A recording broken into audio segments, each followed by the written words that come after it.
We have a quorum, so I want to welcome everyone to the joint meeting for the Rules and Open Government Committee and Committee of the Whole. Tony, can we have a roll call, please? Arenas, Cohen, Here. Davis, Here.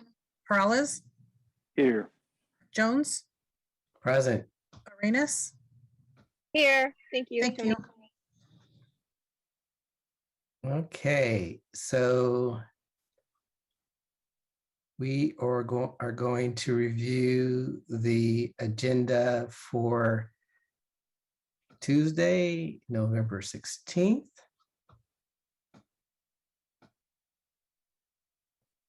And we are going to start out on pages 4 and 5.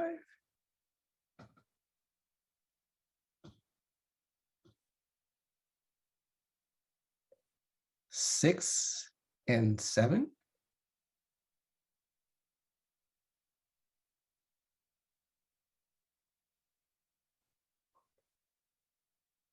Eight and 9.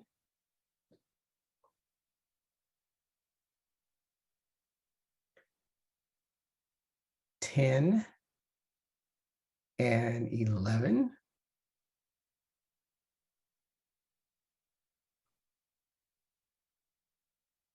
12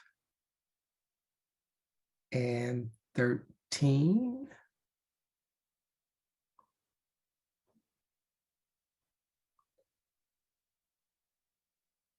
14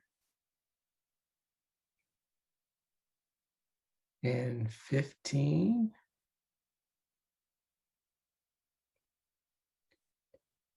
16 and 17.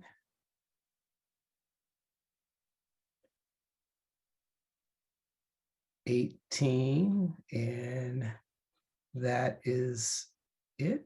And there's no ad sheet, and we're going to go to the public. And the first speaker is Paul. Go ahead, Paul.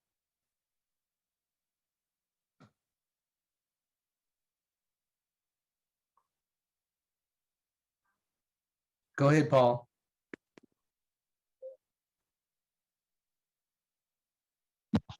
Me now? Yes, I can hear you. Okay. Yeah, there's this, my concerns are with the consent calendar. There are too many items on there that really bear the need for discussion. Some of them have to do with zoning. Some of them just have to do with space, in general. And because space is such a commodity right now, the ability to have discussions with regard to those kinds of policies that are on the consent calendar would allow the public to get a richer, more clear picture and consensus as to where the council is heading. Without those discussions, we can't anticipate what exactly it is that you're doing. Either this is a democracy or it's a plutocracy. We really have to see, because we do a disservice to the community and to ourselves as a government, as a people. When we start practicing kind of totalitarian practices, meaning just a complete control of government, complete control of the money with absolutely no kind of input from the public, the individual doesn't get erased within the context of government. The individual holds their integrity as a citizen that is being affected by policy. So either that is a fact or it's a lie, but that has to be put on the record if that is a fact or a lie, because there are many, many individuals, when you put them together, that are being impacted, that don't have the time to come to these meetings. I do. So I know that I probably speak for at least a couple of 100,000 people in this area that are going to be affected directly by those policies that are going through the consent calendar. Thank you, Tom.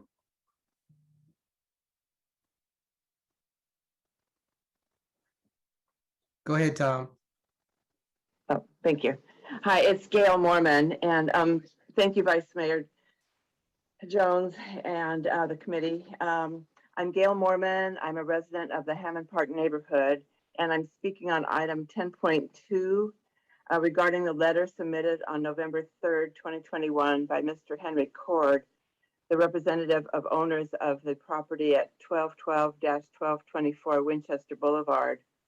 While we are encouraged by ownership's offer to defer the hotel development permit and work with concerned neighbors in planning to assess possible adjustments acceptable to the parties, we oppose his request for council to proceed with the rezoning.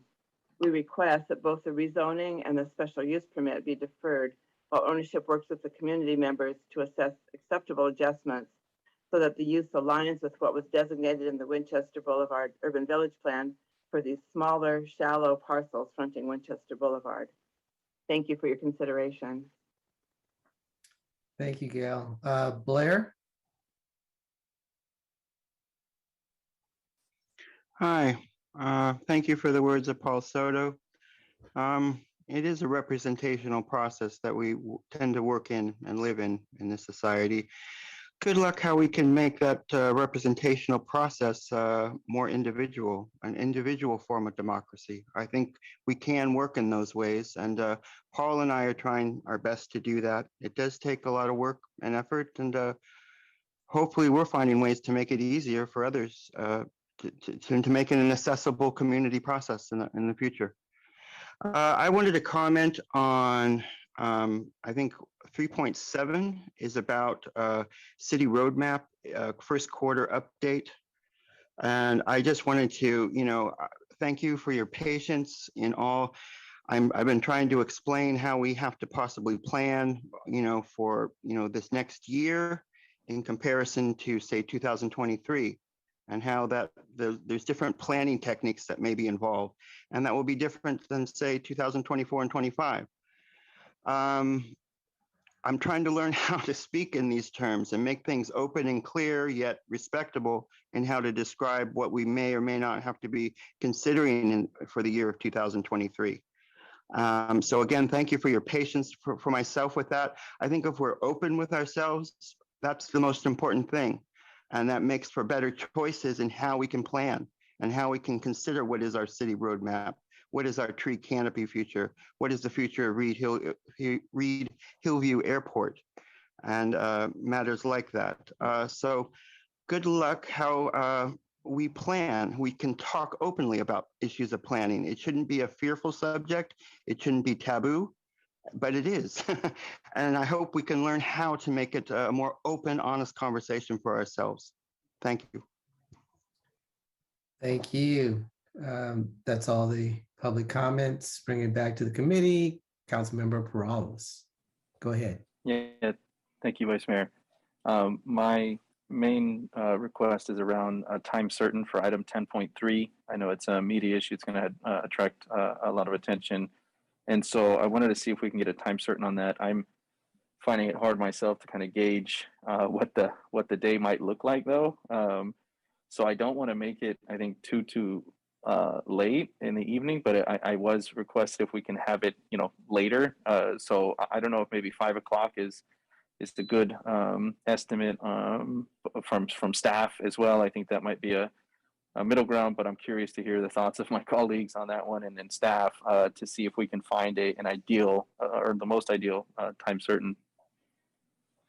Okay, well, let's check in with staff and get their opinion, because you definitely don't want my estimate on when it's going to come up. So go ahead, Lee.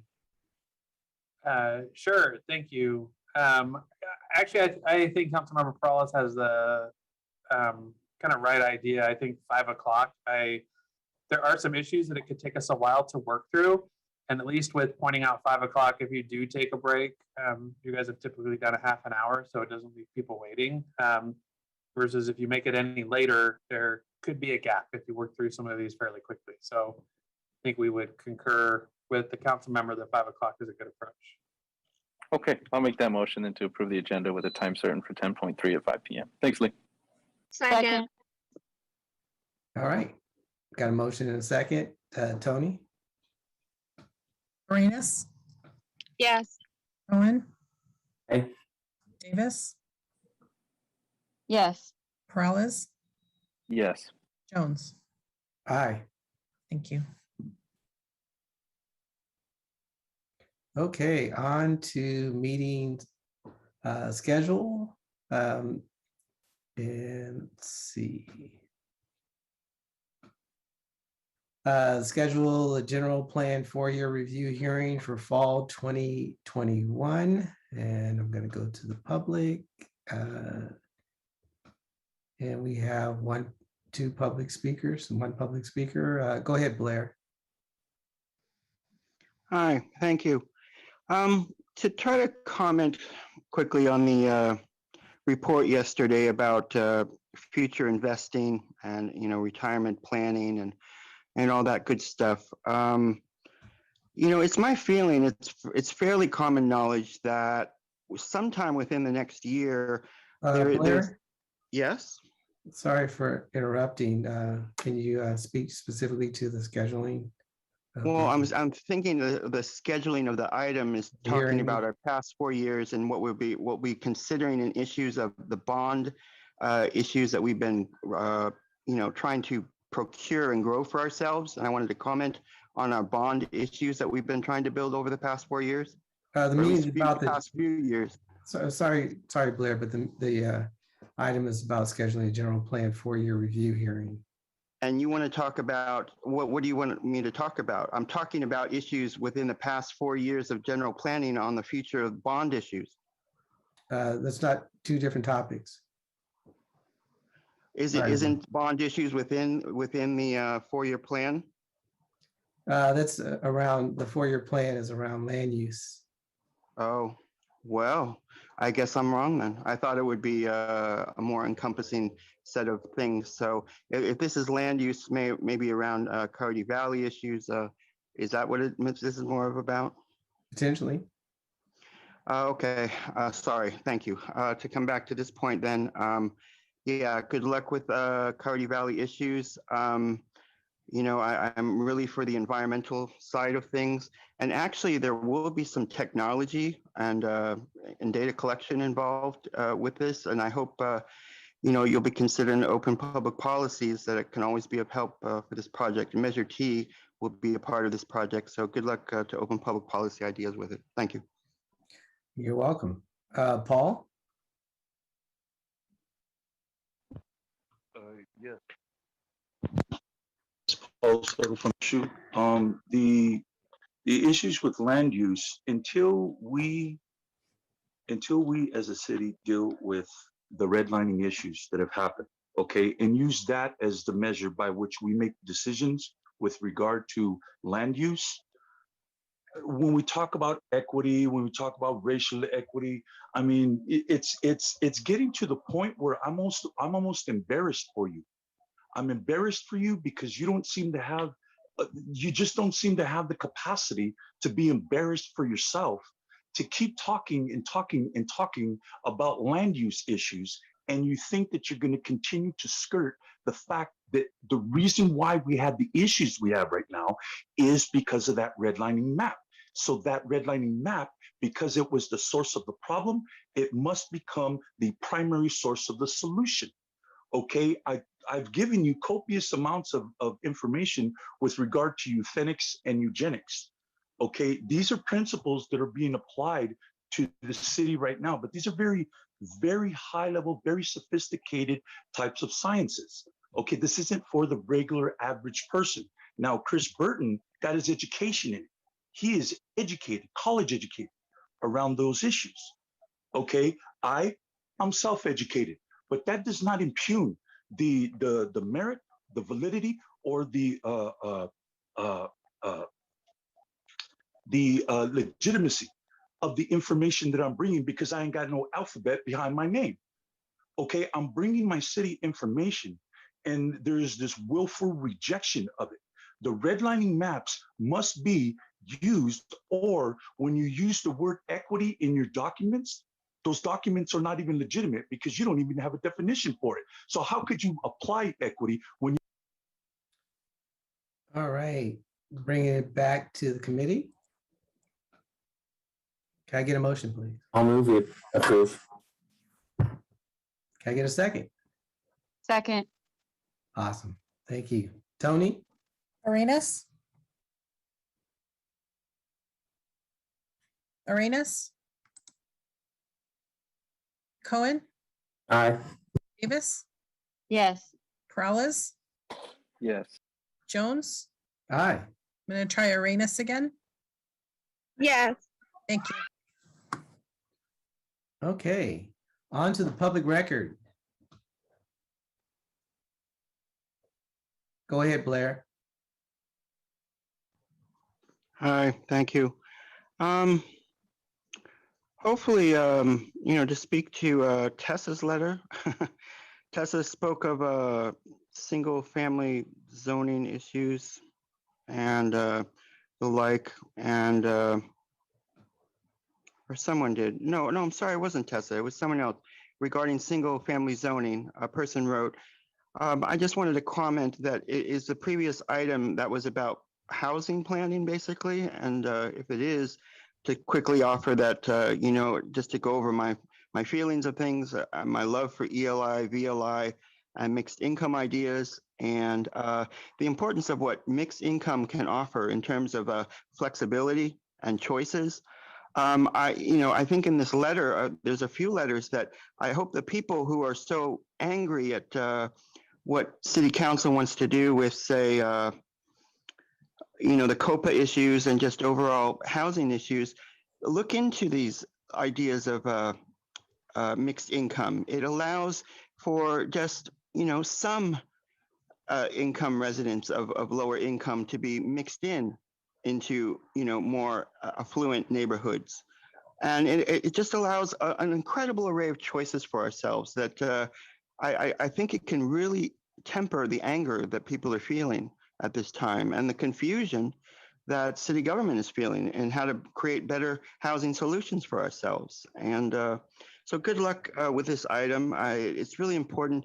The MTC has schedules, to work on this stuff at the end of the decade. I think we can work on it now and always be considering, the differences between 2022 and 2023 is important, and what that planning needs to be. So thanks for your time and patience with myself, and thank you. All right, Paul? Can you hear me? Go ahead, Paul. Can you hear me? All right, wait. Okay. Yeah. Paul Soto from the Horseshoe. Martha O'Connell's letter that she submitted. Thank you, first of all, Martha, for submitting that letter. I would advise Vice Mayor, if you can read it. It talks about the legal compelled speech, that we as citizens cannot be told what we can say or what we can't say within a democracy. It's very clear. The ruling came down by Justice Roberts. And what it says is compelled speech. Like when we're talking in a democracy and we're conversing about the issues that affect us as a whole, that compelled speech, the censorship against compelled speech, it's just not, it's not legal. It doesn't. So that means that there are powers that are being exercised that are illegitimate. That kind of power to exercise in a democracy is illegitimate. And so I would ask you if you could please read that, and if other council members can read Martha's letter, because it's very clear, it's succinct, it's explicit. A lot of the issues inside this, the letters to the city, are land issues. I mean, come on, look at the map, the redistricting map. All District 6 takes over the Horseshoe. They didn't want nothing to do with that area. Absolutely. In fact, I grew up in D11. D11 is the lowest possible grade that you could have got on that redlining map. Okay, you have a citizen from that barrio that lived all of his life in that barrio, right here in the city government, participating in government, but yet he is rejected. That's not a reflection of me. The reflection is on the government. Why is the government so rejecting somebody that has all the information about that barrio, everything in it? Because I lived it, I experienced. Thank you. Person with the number ending in 4963. Yeah, Martha O'Connell. I'd like to quote from my letter. No official, high or petty, can prescribe what shall be orthodox in politics, nationalism, religion, or other matters of opinion, or force citizens to confess by word or act their faith therein. Give you an update. I posted in Spotlight yesterday in response to an article by Ray Branson, a former city employee. And I stated, Branson is again using ad hominem arguments to demonize the, quote, angry, selfish, unquote, residents who use, quote, vicious propaganda and dangerous, hateful rhetoric, unquote, to peddle, quote, rubbish, unquote. Translated, the folks don't agree with his agenda. For far too long, city employees in various departments and their allies in the nonprofits have gotten away with biased attacks on those who dare to express a different view. They even attempt to control the words we are allowed to use. Opportunity housing instead of density, unhoused instead of homeless, NIMBY instead of, quote, citizens concerned about a particular project in a specific location. Folks, I have been threatened after I spoke down at the city council. I have had a, quote, homeless advocate, unquote, scream and yell at me in my neighborhood, follow me down the corridors of the city council, screaming and threatening. I've had another advocate come up to me after I spoke and say in a very menacing way, I don't like what you said. So I would appreciate it if the council members would remind the staff of whatever departments they are in that we are supposed to have a broad representation of viewpoints, and they should not be mandating what people are. Thank you. Bringing it back to the committee. Motion and note and file. Second. All right, it's been moved and seconded. Tony? Arenas, Yes. Cohen, Aye. Davis, Yes. Morales, Yes. Jones. Aye. Thank you. Okay, on to the consent calendar. And I don't see hands raised. Move from- approval. Second. Okay, thank you for that motion and second. Blair did get his hand up just in the nick of time. So go ahead, Blair. Hi, thank you. And this is Um, specifically related to the items that are in the consent calendar. Correct. These are 4 items are on the consent. Go A, B, C, D, E, or A, B, C, D, A, B, C, D. Yeah, I think there is an E too, actually. Yeah, one of the boy, my eyesight is good. I wanted to talk about the Chinese apology issues. And just to, I hope this is on the consent calendar, and just to correct me if I'm wrong. Thank you. And the work that took place yesterday at City Council about the statue issue, I felt informed me a lot. It gave me a lot of direction on both sides of the issue, and I'm able to make a more informed decision for myself now. So it was a really important learning experience for myself. I'm not too happy that. Blair, Yeah. can you keep it to what's on the consent calendar, please? Oh yeah. Oh shoot. Okay. Well, yeah. Okay. You're right. All right. So yeah, I wanted to comment that for as much as the work that we've been doing with the Fallon statue issue, and for the importance of this apology issue that I thank you very much for, we have issues that were spoken about at the time of the apology that we're basically still practicing to this day. On issues that it's a difficult nut in this country. How we work on it, like say language issues. How do we talk about language issues on Zoom, for instance? English only laws. how do we learn? I hope we learn important lessons and be open to ourselves to. All right. Paul?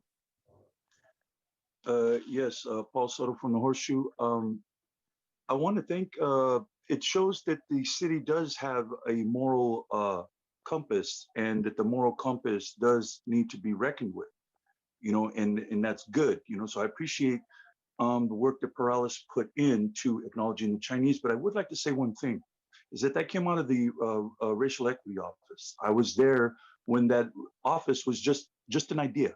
It was just an idea. Followed it all the way through the budget. They wanted to give $100,000 or $200,000 seed money. We got it up to nearly $1 million so that work could be done. There was no Chinese at any of those meetings. What compelled the racial equity office to begin with was using the devil in Silicon Valley as the premise. That was the premise for opening the office. That is absolutely fact. Okay, but the first people that were publicly acknowledged and received the benefit of that office were not the very people that fought for its creation.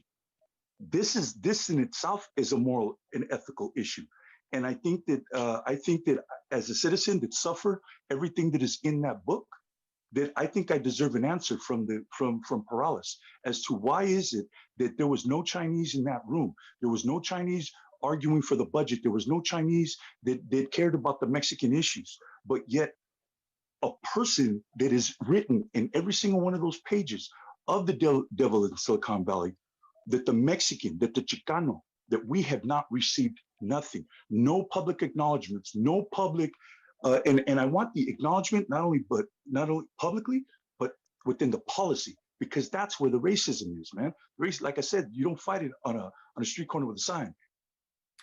All right, that's the end of public comments on this item. We already have a motion and a second. So Tony? Arenas, Yes. Cohen, Aye. Davis, Yes. Perales, Yes. Jones. Aye. Thank you. Okay, next item is open forum. So going to the public. Go ahead, Blair. You're first. All right. Thank you. Thank you. Blair's first. Boy, I'm trying my darndest here. I'm way behind in how to better understand issues, but thank you for your patience. I'm trying to learn as best and as most as I can. And to try to say, I still feel that from the era from the Chinese Exclusion Act, we still have English only laws and job related issues that we're still pretty much living with to this day, and that are pretty much the norm for ourselves in how we debate issues. And I just hope there can be an openness in that debate and a work towards our more progressive selves. And that's an important concept at this time that I hope the Chinese apology can help work towards for all of us. I feel empathy for Martha O'Connell, and good luck in her efforts to be better understood. I have my own troubles with the issue. I hope a progressive community cannot be so dismissive in the future. I think the vaccine process has taught us, all of us, an important lesson that we can't just as easily dismiss things as we used to be able to.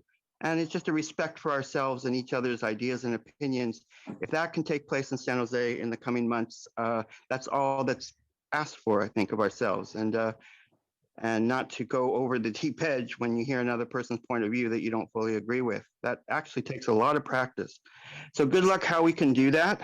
And yeah, I think we arrived at some really interesting decisions at last night's city council meeting that I think is going to be one for the ages, basically. So good luck how we work on issues, equity, women's right to choose issues. And yeah, thanks for the meeting and thanks for your patience with myself. Okay, Paul?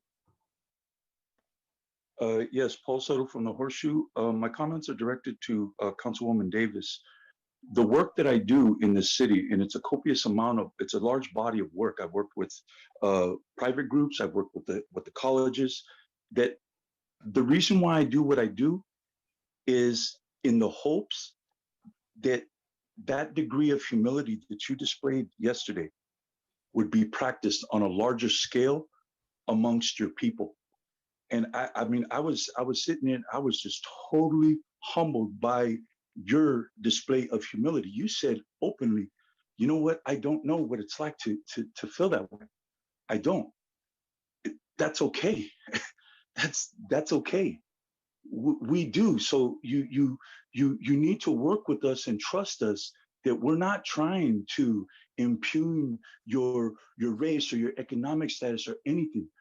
But there does have to be an acceptance and an accountability that that that particular area that you represent is the primary beneficiary of all of the economic deprivations and the school types of education we received in school, and then how the children were treated in the schools at that time. That just has to be accounted for, because if we don't do that, we deprive ourselves of the moral of the moral authority to exercise. See, because how can you make decisions on equity if you haven't sensitized yourself to the people that have experienced the inequity? And what you displayed yesterday is the reason why I do the work, is because you showed that, you know what, I don't know, I'm trying to understand, but I don't, you know, and that to me was more gratifying than any other thing that was ever said on the dais. Gary?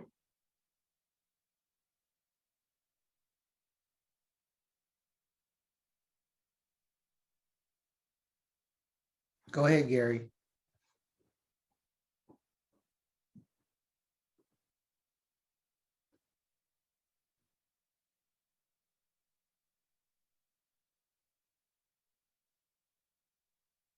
Gary? Let's come back to Gary. Brian? Hello, Vice Mayor. I'm glad I was able to hear what the last gentleman said. That was really nice. And it was true too. That was some tough discussion yesterday, and I really appreciated what people were sharing.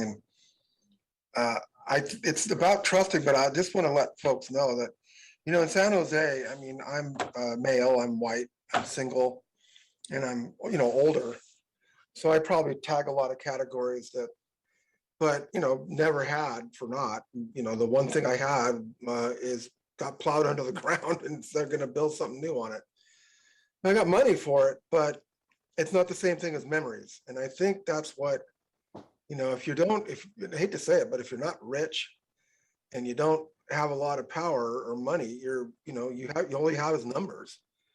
And with me, that's one thing. But I mean, with the folks I've worked with, people with developmental disabilities, some category, hate to use the word categories, but some people in certain categories, the unemployment rate is 85 to 90%. And the poverty level is equal to any or surpasses any other particular group of folks. And that's the population that gets left behind. And, you know, I think it's important that we understand that, because we're all just one incident away from being somebody with a disability. Just your back, God forbid, but a stroke or chemical imbalance or anything like that. And it's not bound by your abilities or by your religion or any of that other stuff. It's just what happens when, you know, this universe is what it is, and we sort of have to deal with it. You know, I really appreciated what that gentleman said. Thank you. Thank you. Scott?